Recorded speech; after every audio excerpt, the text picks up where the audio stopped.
כאן בתחנה עומד עוד אוטובוס. תסתכלו איך הצומת נראית. אני פשוט עומדת מהמרפסת שלי ומצלמת את הצומת. במשך חצי שעה כבר ככה הצומת נראית.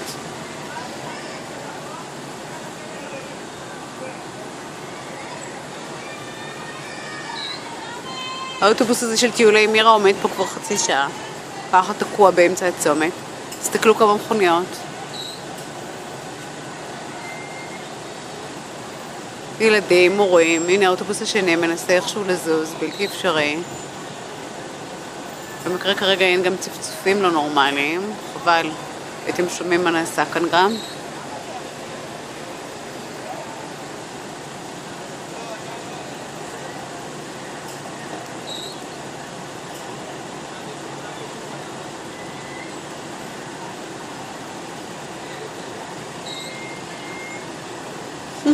ממש בדיחה.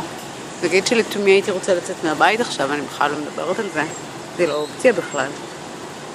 אבל אם זה נראה לכם סביר, בטיחותי, יום שישי בצהריים.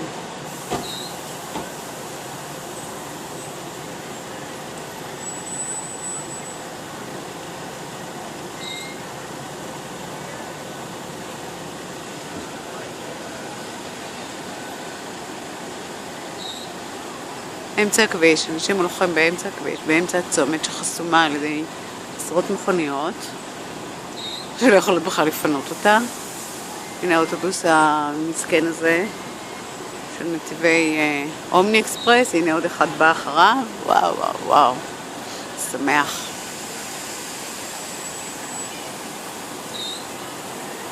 יפה, הפסיקו לצפצף דווקא.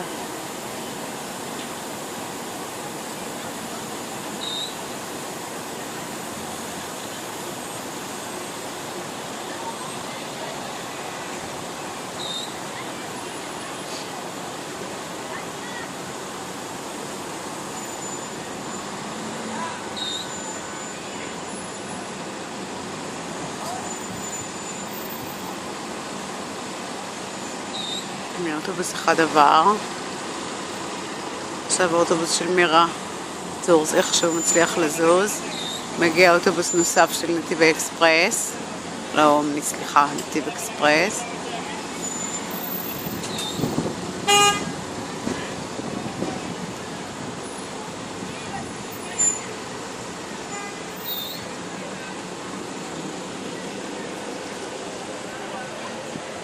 כמה ילדים בתחנת הסעה שהיא לא תחנה בכלל, אולי לא מספיק רואים.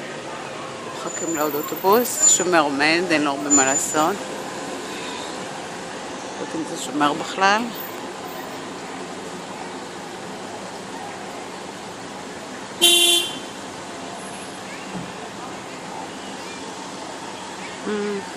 האוטובוס של טיולי מירה עדיין עומד כאן, כמו שאתם רואים.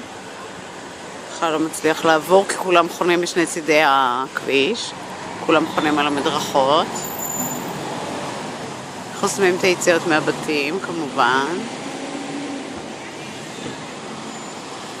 טוב, זה רק טעימה קטנה.